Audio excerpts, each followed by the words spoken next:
Recruiter was a hanging around. Marine Corps recruiter was a hanging around. I had a pig and his name was Sam. Sunday he was baking on Monday he was ham. Grinding my K-bar in the barn. While my donkey runs the farm. Got a steer and his name was Jake.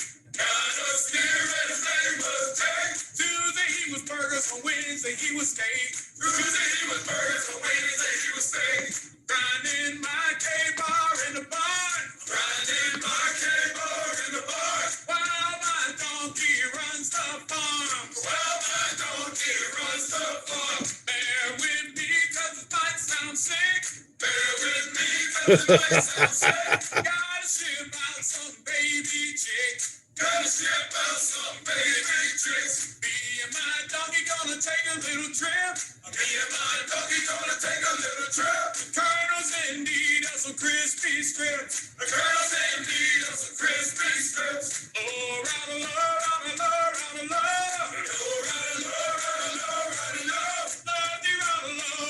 here we go. Got two roosters named Larry and Lee. One's going to churches, the other KFC.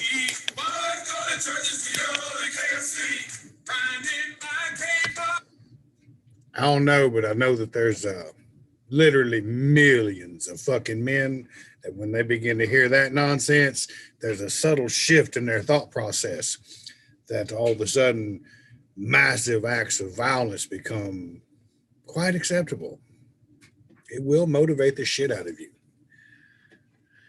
You feel like you don't want to work out, feeling lazy. If you've been through that, put a little bit of it on, and I promise you, you'll get your ass over on that bench. Squats, deadlifts, legs, don't matter. It don't matter. Even now, 30 fucking years later, still giving it hell. But if you're going to tell people to grab it by the nose and whip its ass, you might as well be willing to set the example. Throw on some cadence. I'm going to talk about something awfully important tonight.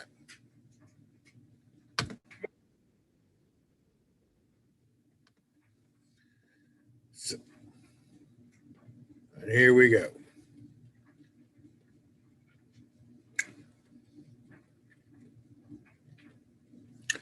So, see if I can find it.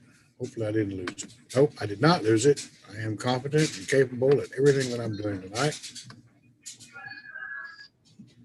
We're going to discuss something very fucking important. If I can make this happen. We're going to discuss allegories or Plato's allegory of the cave. In fact, I'm going to read it. Because everybody's heard about it, but very few people have heard what he has to say. And in this day and age, there are a few things that could be more important than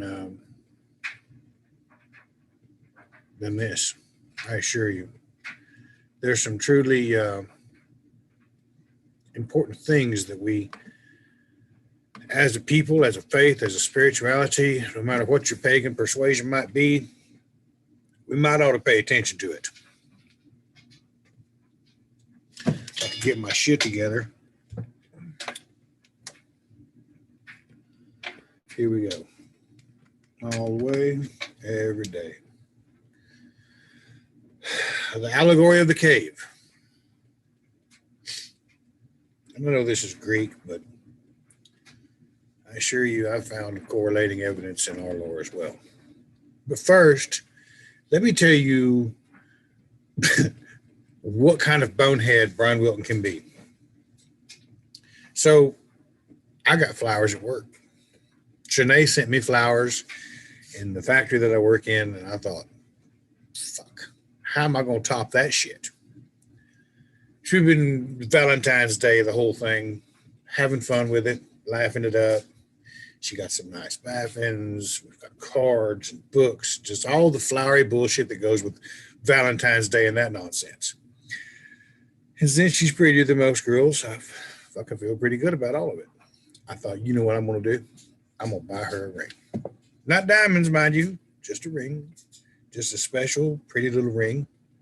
I thought, you know what she needs? She needs sapphires. Because that's our birthstone. We have the same birthday. So I stopped in the store, got to looking around. Wow!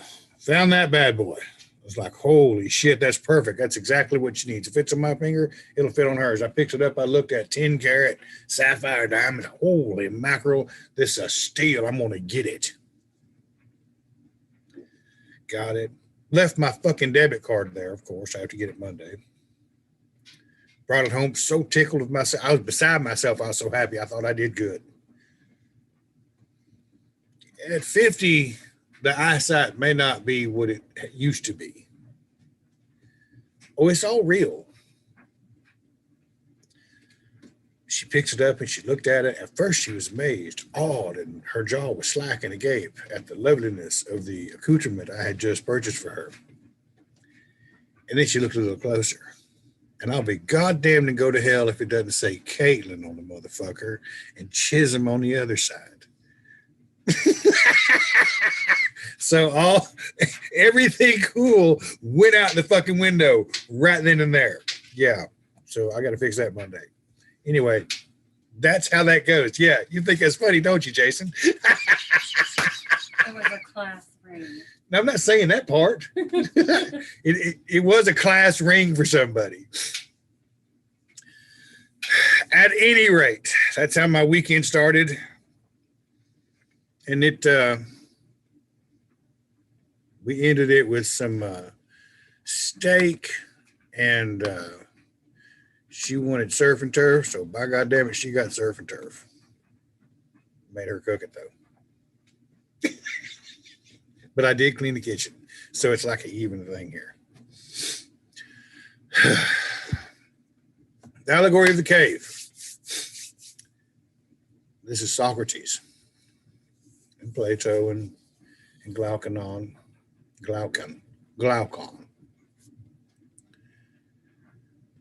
A lot of people have talked about this. I know that I have on several occasions. But I think tonight bears the actual reading of it and a discussion of what it might really mean for us.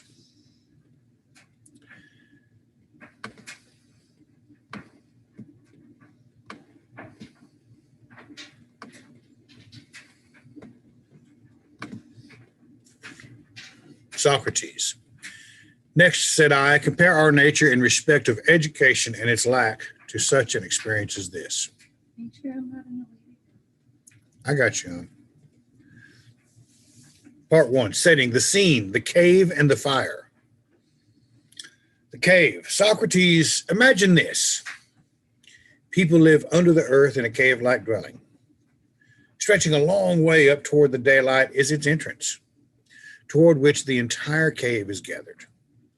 The people have been in this dwelling since childhood, shackled by the legs and neck. Thus, they stay in the same place so that there is only one thing for them to look at.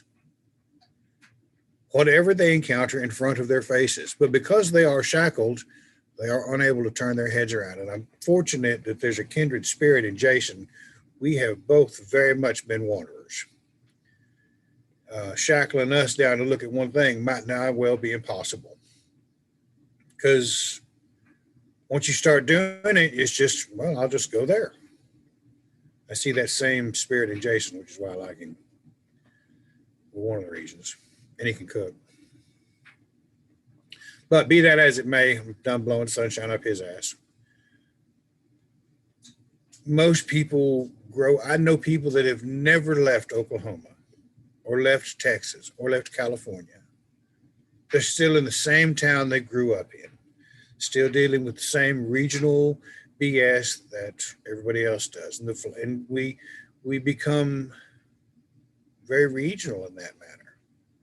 And we celebrate that with our accents, with our attitudes, with our phrases. And it's kind of an important thing when somebody says, oh, you must be from down south. You bet I am. You must be from up north. Oh, yeah, absolutely. It becomes a part of our identity. But there's a much more subtle form of that occurring. And we're not physically shackled by the leg or the neck, but we are completely engaged in the idiot box. 50s, 60s, 70s, 80s, 90s, until the internet, surfing the internet came along, we were entirely shackled at the neck, watching the idiot box. We were told when to laugh. We were told what was funny. We were told what wasn't funny, what was sad, the situation comedies. The news told us what to do. I remember Walter Cronkite talking about the death of Elvis. I remember watching the last helicopter leave the roof of the U.S. Embassy in Saigon. I remember Johnny Carson late at night. You know, we were shackled at the neck to watch this TV. And here's this writing that's 2,000 years old at least, if not more so, maybe 2,500, 3,000 years old. But this is where it comes to. A fire is behind them, and there is a wall between the fire and the prisoners. So they can't picture TV yet, but we can. Socrates, some light, of course, is allowed them, namely from a fire that casts its glow toward them from behind them, being above and at some distance. Between the fire and those that are shackled, i.e. behind their backs, there runs a walkway at a certain height. Imagine that a low wall has been built the length of the walkway, like the low curtain that puppeteers put up over which they show their puppets. The image is carried by the fire. So now, imagine that all along this low wall, people are carrying all sorts of things that reach up higher than the wall, statues and other carvings made of stone or wood and many other artifacts that people have made. As you would expect, some are talking to each other as they walk along, and some are silent. Glaucon. Now, this is an unusual picture that you are presenting here, and these are unusual prisoners. And yet today, it's the common public. They are very much like us humans, Socrates responded. But what do prisoners see and hear? What do you think? From the beginning, people like this have never managed, whether on their own or with the help of others, to see anything besides the shadows that they are continually projected on the wall opposite them in the glow of the fire. How could it be otherwise, since they are forced to keep their heads immobile for their entire lives?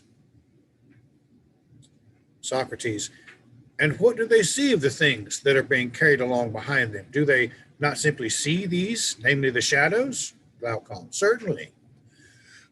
Socrates, now if they were able to say something about what they saw and talk it over, do you not think that they would regard that which they saw on the wall as beings? Glaucon, well, they would have to. Socrates, and now what if this prison also had an echo reverberating off the wall in front of them, the one that they always and only look at, much like our television? Whenever one of the people walking behind those in chains and carrying things would make a sound, do you think the prisoners would imagine that the speaker were anyone other than the shadow passing in front of them? Glaucon, nothing else, by Zeus. I like that it's a pagan mentality that comes up with this foundation of wisdom. All in all, I respond to those who were chained would consider nothing besides the shadows of the artifacts as the unhidden. That would absolutely have to be.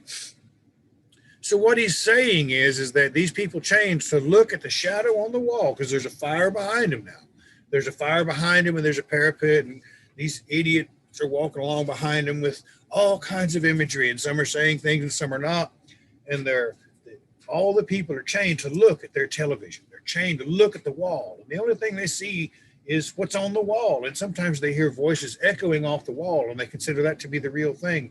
And they look at it, and it becomes commonplace, and they discuss amongst each other. Did you see that? Well, I saw that. Yeah, I saw. Okay. Well, it must be real. That must be the truth. That must be the truth.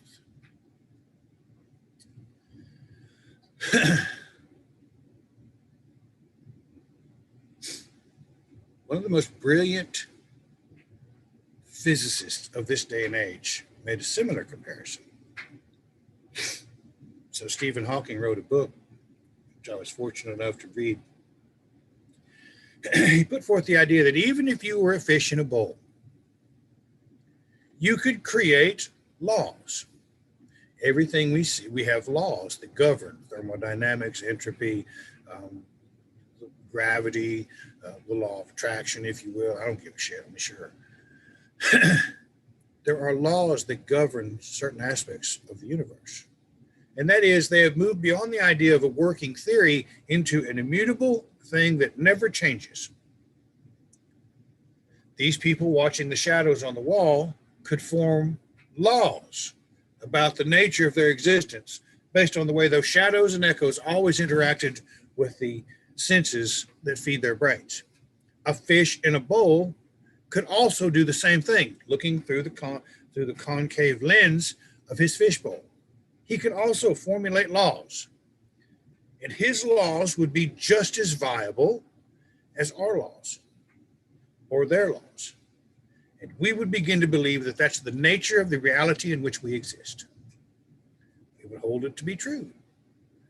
We wouldn't be befuddled. We wouldn't be confused. We would have certain laws. We could create a mindset about that. What if that changes? The prisoner gets free. Socrates.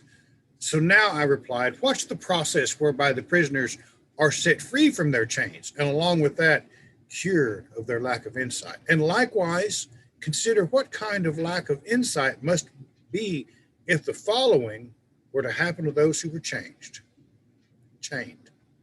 or they walked back to the fire. Whenever any of them was unchained and forced to stand up suddenly, to turn around, to walk, and to look toward the light, in each case, the person would be able to do this only with pain. Only with pain. And because of the flickering brightness, would be unable to look at those things whose shadows he previously saw. Are we not in the same boat with the discovery of our spirituality?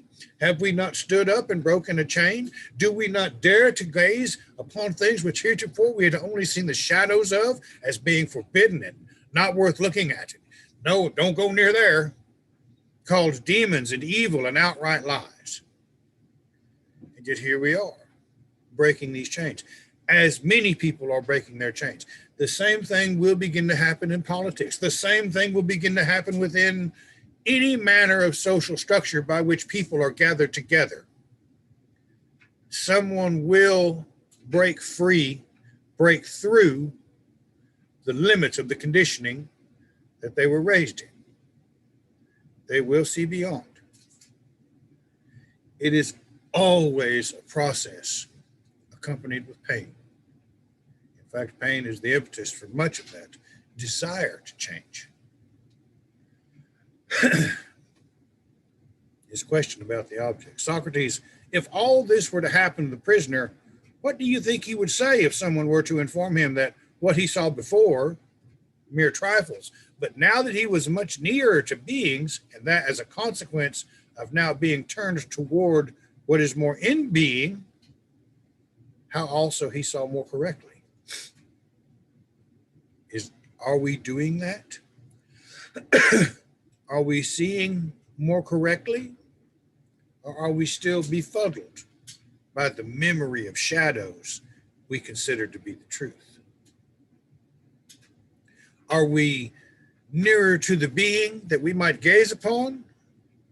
Or are we befuddled by political ideas and old hates that say, no, there's something you must learn? We begin to vilify those who were just as much a prisoner carrying ideas across that bridge to cast the shadow as the people who were chained. And yet, are they not all serving a purpose?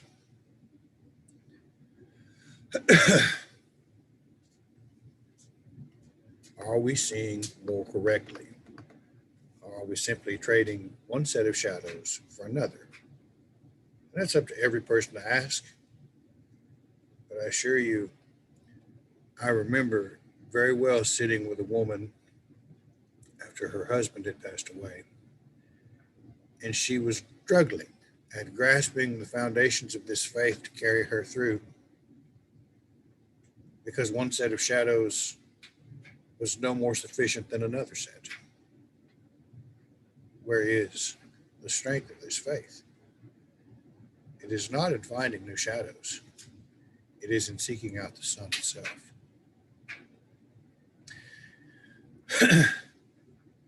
And if someone were to show him any of the things that were passing by and forced him to answer the question about what it was, don't you think he would be at a wit's end? And in addition, would consider that what he previously saw with his own eyes was more unhidden than what was now being shown to him by someone else? Oh, yes, absolutely. He's confused. There's a state of confusion. I'm seeing the real thing, where heretofore I have only witnessed the shadow of such a thing in my life and considered the shadow to be the truth. And yet now here's the real thing in front of me, and I'm terrified of it. I'm confused. I'm befuddled. My mind cannot wrap its thought process around such it. We have gone beyond the pillars of Heracles. Socrates, and if someone even forced him to look into the glare of the fire, would his eyes not hurt him? And would he not then turn away and flee back to that which he is capable of looking at? And every time somebody steps into this spirituality and get a glimpse of the freedom of the wide horizon upon which we might wander, venture, and explore,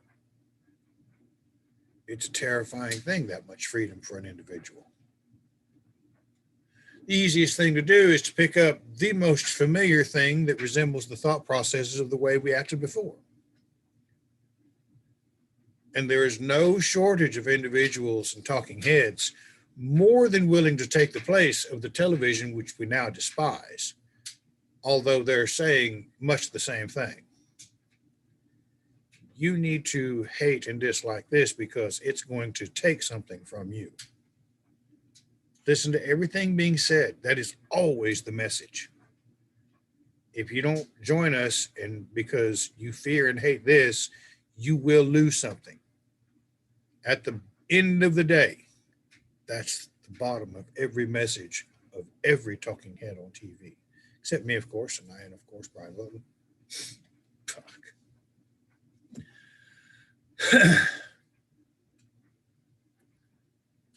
So now we dare to look into the fire, and it hurts. Now, however, if someone, Socrates again, using force, and it takes force, were to pull him, who had been freed from his chains, away from there and to drag him up to the cave's rough and steep ascent, and not to let go of him until he had dragged him out into the light of the sun, how much more wonderful do you think the experience would be? Probably not that wonderful at all, to tell you the truth. Socrates, would not the one who had been dragged like this feel in the process pain and rage? And when he got into the sunlight, wouldn't his eyes be filled with the glare? And wouldn't he thus be unable to see any of the things that are now revealed to him as the unhidden, because it's all exposed in the light of the sun? Well, he would not be able to do that at all, at least not right away. Glaucon.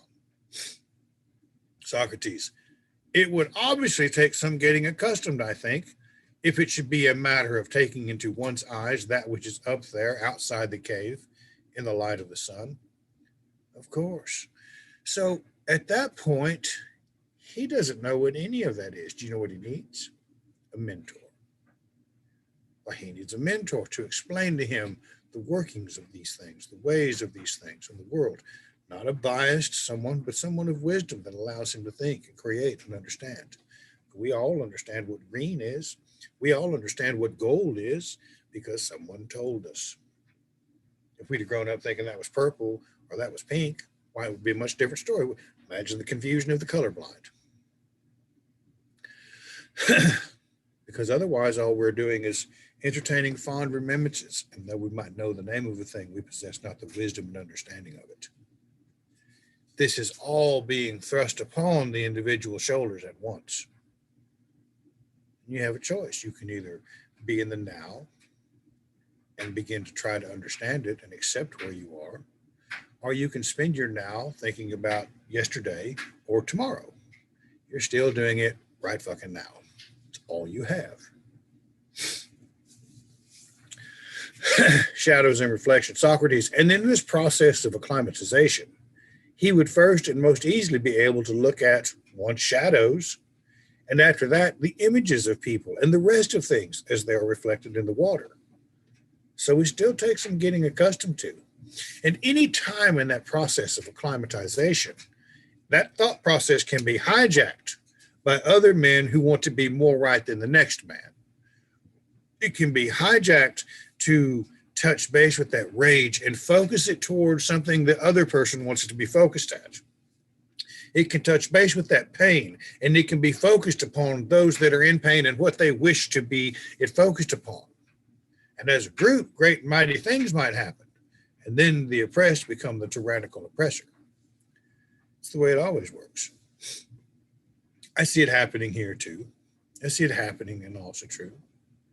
We get a glimpse of a broad, roomy, all-inclusive kind of realm for the folk. And the next thing you know, some dickhead's hijacked it with some bullshit he thinks he knows about World War II.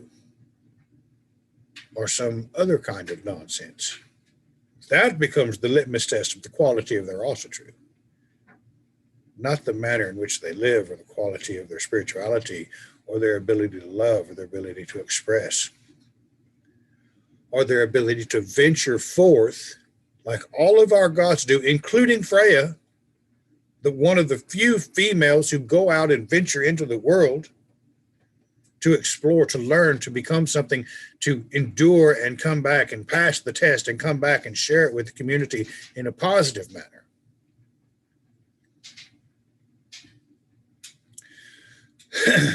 But it would all be Socrates again.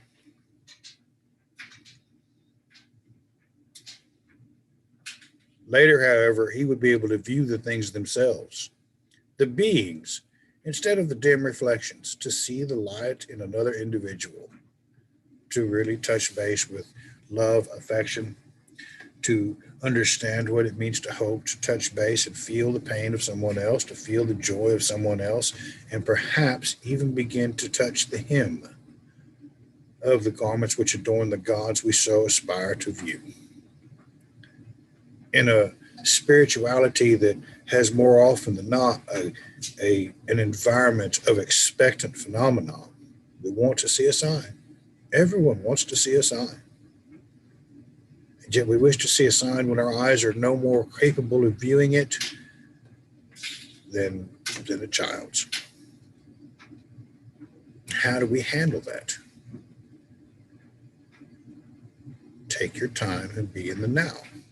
But most people don't know how to do that. We rush headlong into an idea, hoping it will give us that rush that comes with living a life of expectant phenomena and turning everything into that expectant phenomenon, turning everything into a sign, turning that righteous indignation we feel towards certain ideas as if it might be a powerful sort of rush of spirituality.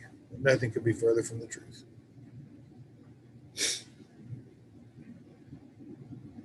But within the range of such things, he might well contemplate what there is in the heavenly dome, and this dome itself more easily during the night by looking at the light of the stars and the moon, more easily, that is to say, than by looking at the sun and its glare during the day. So he's figuring it out. This constant banging my head against the wall about this is causing me pain. Is there another way to begin to view this? Well, I've come from this kind of thing. Let me look at it at night. Let me see the beauty of the stars that are so bright they cast shadows themselves. Let me observe the sun. Now, throughout our lore, there is a question and answer scenario, and many of them revolve around the sun and the moon and the stars. All three of which provide an illumination upon the world we live in that it would bear us, that it would behoove us to pay attention to. What does my world look like at night? There's our frame of reference for our existence in the beginning. Freedom, looking at the sun itself. Socrates, but I think that finally he would be in the condition to look at the sun itself, not just at its reflection, or whether in water or wherever it might appear, but at the sun itself, as it is in and of itself, and in the proper place to it, and to contemplate of what sort it is. Glaucon, it would necessarily happen this way. So within time, we become comfortable being uncomfortable. We become comfortable handling the wounds of rage and pain and facing the day. Hail the day, hail the sons of day, hail the night and her daughter now. Look on us here with loving eyes. That waiting we victory win. Holy shit. Now all of a sudden that prayer makes a little more sense, doesn't it? Socrates, and having done all that, by this time he would also be able to gather the following about the sun and think that it is that which grants both the seasons and the years. So now, yet again, to question and answer well becomes apparent. In the wisdom of discovering the world you live in, you are earning the wisdom to question and answer well. It is that which governs whatever there is in the now visible region of sunlight. If anything's powering what's going on in this world, it's got to be that sun. Every aspect of the existence of much of what we surround ourselves is governed by the sun, and all good things come from this earth because of it. And that it is also the cause of all those things that the people dwelling in the cave have before their eyes in some way or other. It is obvious that he would get to these things, the sun and whatever stands in its light, after he had gone out beyond those previous things, the merely reflections and shadows. And we spend time within Asatru, and over time, which is an amazing thing, we begin to cultivate new wisdom and understanding. And we look back at our lives, and it seems like that was so long ago. Have I really lived that many lives? Have I really experienced that many things? How much difference does a year make? 10 years, 20 years?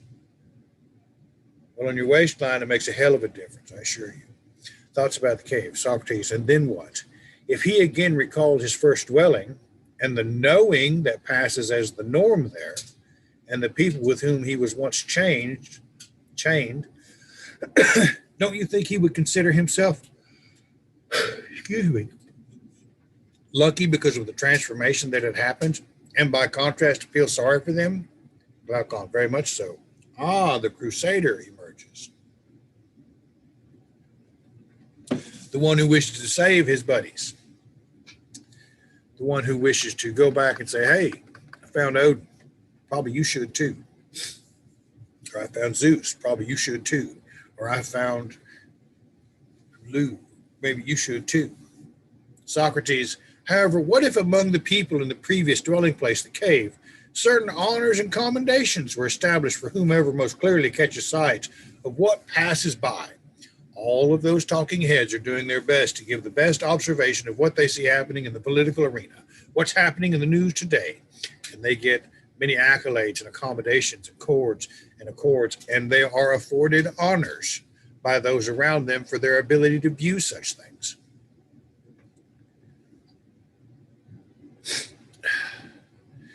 And also best remembers which of them normally is brought by first, which one later, and which ones at the same time.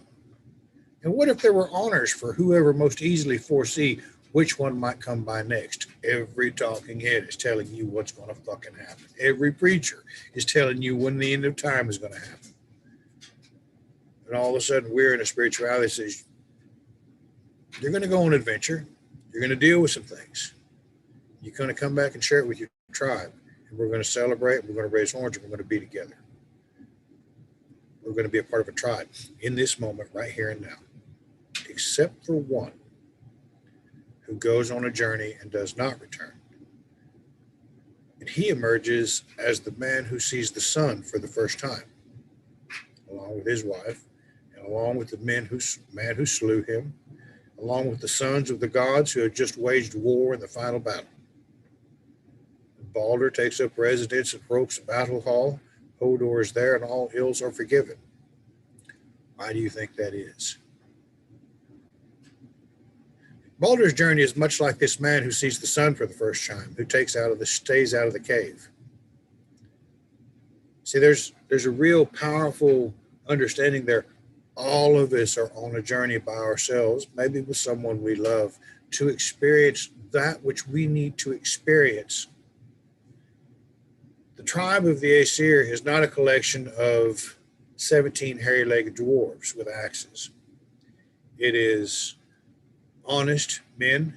It is powerful men who fight for right. It is men who understand integrity. It is men who stand up for honor. It is men who have sacrificed ego. It is men who have sacrificed hands. It is beautiful women who have made sacrifice. It is beautiful women who have endured loss. It is beautiful women of healing. All of them together contribute something to the greater whole, and all of them, each of them, represent one aspect of our being. And Balder does too. That part of us that always says, take the fucking road less traveled. Now, here's the cautionary part of the tale as we take that road less traveled. Do you think the one who had gotten out of the cave would still envy those within the cave and would want to compete with them who are esteemed and who have power? Well, shit, no. We look at them and laugh. We see the ridiculous attempts to maintain power, the outright lies. The entire world is being lied to by the media and people in power so they might stay in power. And they try to stay in power so everyone understands exactly how important they are and their egos run unchecked. Or would he not, she much rather wish for the condition that Homer speaks of, namely to live on the land above ground as the paid menial of another destitute peasant? Wouldn't he or she prefer to put up with absolutely anything else rather than associate with those opinions that hold in the cave and be that kind of human being? Many of us struggle with that on a daily basis, to deal with the meaningless opinions that abound in today's world. And they are all opinions, and every one of them are. You can laugh at them, you can appreciate them, you can agree with them. At the end of the day, it is an opinion, much like mine. But we would rather do anything else than associate with those opinions anymore. How do we do that? Because at the end of the day, that's the big question. I no longer want to be associated with those opinions that people hold as viable that make them who they think they fucking are. Because they're not worth a shit for the most part. They do not allow me to sit here in the now. They encourage me to think about tomorrow, or they encourage me to think about yesterday. They seek to inspire rage. They seek to inspire action. They seek to make me want to do all kinds of things other than answer the one primal question that resonates with every human. Who am I? Well, I may not know, but I do know I don't want to associate with those opinions that hold in the cave and be that kind of human being. Glaucon, I think that he would prefer to endure everything rather than be that kind of human being. Hell yeah. The return. Every hero's journey has a return. And now I responded, consider this. If this person who had gotten out of the cave were to go back down again and sit in the same place as before, would he not find in that case, coming suddenly out of the sunlight, that his eyes were filled with darkness? Yes, very much so. Once you move beyond the spiritual and mental development of the average group of people that you hang out with, it's very difficult to associate with them without an immense amount of self-control and understanding, patience, and tolerance. If I sacrifice any of that in order to make fun of someone, to point out how much better I am than them, like Dave or Mark, which I am, of course,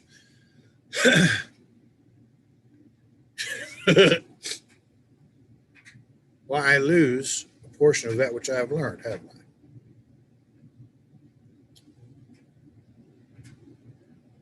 Do I want my eyes to be filled with that darkness?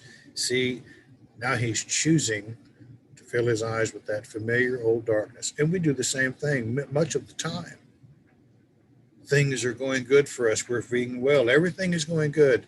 And we begin to act in a way of, I knew this was going to go bad. I knew this had to fail. This was just too good to be true. And I knew that son of a bitch was going to do this. He's just like every other man. She's just like every other woman. The shrill, high-pitched shrieking of failures, seeking very much to fill their eyes with the darkness to which they are accustomed. Socrates, now if once again, along with those who had remained shackled there, the freed person had to engage in the business of asserting and maintaining opinions about the shadows, while his eyes are still weak, and before they have readjusted, an adjustment that will require quite a bit of time, would he not then be exposed to ridicule down there? And so those of us who have ventured off on our own adventure and taken a road less traveled suffer daily under the threat of conviction in the court of public opinion from people who have no more evidence of self-development or awareness of who they are than a mouse does. Or hell, even a gorilla in a mirror. And yet we live under the oppressed being the tyrannical oppressor. To those of us who seek to find freedom in our own way. Some of us will find it, whether they like it or fucking not. Now, if once again, along with those who had remained shackled there, the freed person had to engage in the business, never mind. Would they not let him know that he had gone up, but only in order to come back down into the cave with his eyes ruined? Well, you're not seeing things correctly. And thus, certainly, it does not pay to go up. So when we begin to shout from the rooftops of a new way upon which we have found, one that does not subscribe to the nonsense that most people consider to be essential in the routine operation of their daily lives, we had better be setting a very fucking high standard for ourselves. And I see far too many who are more than willing to subject themselves to the blindness of righteous indignation than to set the standard of exceptional existence in this world. Always to find an excuse not to be successful. Fuck that. You're going to step out on the road left traveled. You're going to walk around and talk about, I found a better way. Your life better show it. Everything about your existence better demonstrate it. Because I assure you, the court of public opinion will crucify you without a second thought about it the instant you're not. Socrates, and if they can get a hold of this person who takes it in hand to go free then from their chains and to lead them up, and if they could kill him, will they not actually kill him? Glaucon, they certainly will. See, because it isn't everybody that's willing or powerful or has what it takes to suffer the pain and rage of becoming exposed to the sun. Not everybody has what it takes to step out with literal and real and very tangible courage into what this might really be. Why, it's literally a freeing of the individual to become a sovereign man or woman.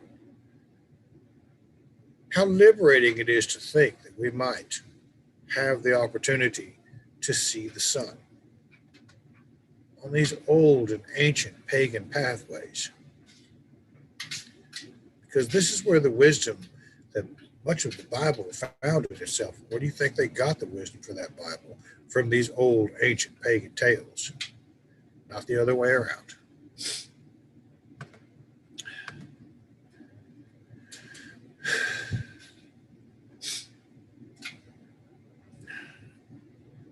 Look at that. Everett, why are you a day late and $1 short? That is the end of my discussion on the allegory of the cave. And it is, if you'll find that online and read it, and Be honest about where you are with things. You're going to see yourself at many places along that path. The pain and rage of seeing the sun for the first time, that desire to help those that you heretofore loved who could no longer care whether or not you have found something special, the conviction in the court of public opinion. All of these things are part and parcel of a path less traveled. And I look at the fellow travelers of that path less traveled, and I see them much like Gilfy as he enters the great hall, being distracted by the man juggling 7 laces and this fantastic thing over here and that fantastic thing over there and this doorway here. All of these things that would distract him from his primary purpose, his journey to meet high, higher, and third. He doesn't fail in that. And what he learns, what he discovers, what he sees is like the sun shining on his world. And it's the same thing for us. And I assure you, friends, that this is not the time to be distracted by any of the nonsense or observations that are being foisted upon us as if they are true. Because unless you have a standing army of about 500,000 men, you can't do a fucking thing about it. So where does that leave us? It leaves us with the powerful, slow, dedicated, responsible growth of who we are supposed to be, finding out the question of who am I, and sharing that with our progeny so that they may not have to live through such times, or if they have to endure much tougher times, they have the wherewithal to come out of it. Be that as it may, that's what I had to say tonight. Any questions?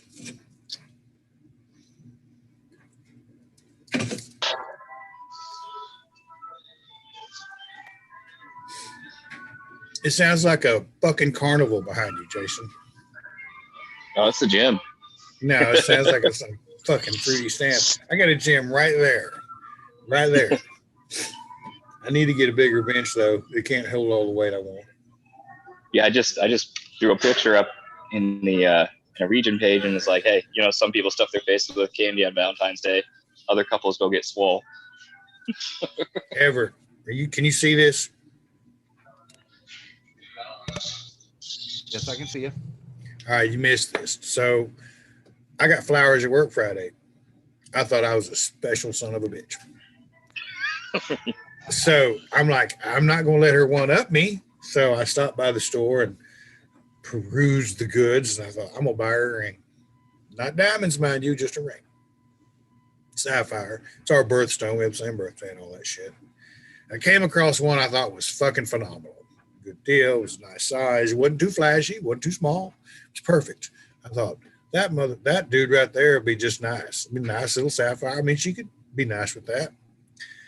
Little diamonds in it, got a little sparkle.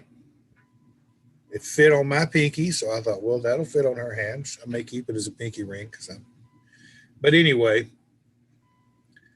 I'm tickled pink with myself over it. I think I have hit a home fucking run, buddy. I get home. Damn. I get home and she pulls it out. I'm beside myself thinking I'm cool. All right, this is gonna be good tonight. And God damn it, my eyes are not what they used to be. Because she picked it up and she looked at it. She says, it says Caitlin and Chisholm on it. It was some bitch's fucking, some junkie's goddamn class ring or some shit. She said, well, maybe you could try again. Oops. I know, right? I was like, God damn it, man. But anyway, keep that pinky ring. The fucking letters are so small. I mean, what cocksucker did that shit? Well, you know what the answer is. Some dickhead trying to impress his girl for Valentine's Day. Try again. You better get me another bundle of flowers. You want me to try again? No, we got that made up. We got that part taken care of. Yeah, it's a real pretty ring, man. It's a real pretty stone. Yeah, I see all the way through. It's nice mounting. It's 10 karat gold. I mean, it's not nothing fancy, but it was nice. Goddamn, another girl's name on it, motherfucker. Well, you know, the right answer would have been, "Oh shit, I got him swapped." I got it mixed up. I'm sorry. I think for $20 you can go to Harbor Freight, get yourself a little etching machine, and scribble it out. No, it was just funny. I was just like, you gotta be fucking shitting me. I'm that goddamn old. I didn't see that shit. Fuck. Oh, you know what they say, no good deed goes unpunished. And right? I'm the one that taught you that. Yeah, I can't even see it. Well, maybe I can see something. Hell, I thought it was a fucking design. But anyway. Hell, you can just pick yourself up, dust yourself off, try again. That's exactly what I did. She should. You're Brian motherfucking Wilton. She should be sending you flowers. Yep. What'd you say? Well, let's not get carried away with things. We're recording. It's on YouTube. Yeah, I know it is. She's I enjoy the element of surprise with regards to those things. Come on down. Come on. No, feel free to come on down. Speaking of coming on down, everybody was asking about you this weekend. When are you going to come down? It's 40 fucking degrees below zero. I am not driving to Minneapolis. It is not right now. Well, whatever. It's close Well, enough. whatever. Close enough. 14. 14. Those old people eyes, they got the numbers backwards. Right. Again, old people eyes got the numbers backwards. Well, anyway. Yeah, I'm done for the evening, guys. I'm gonna go up and watch American Gods because I appreciate it this year. 20 degrees or minus 20 degrees. That's all the damn same. Right? Hell, they got fucking inches of ice and snow, and it's 3 degrees in Oklahoma. Yeah, I had to get out my closed-toed sandals a couple weeks ago. It got down to like 40 here. God, I hope you get a fucking freeze down there. I hope you get a freeze so bad it's not even funny. I hope the oranges fail. You know what I mean? I love winter. It's beautiful watching it on the computer from Florida. Oh, yeah. Oh, global warming. Dude, I'm going to bring you up here for a white Christmas someday. July. Yeah. Christmas in July, maybe. All right, guys. I appreciate your time. Tomorrow's Monday. Grab it by the nose and whip its ass. Thanks, Brian. Thank you, Renee. We'll see you around. See ya. All right. Bye-bye.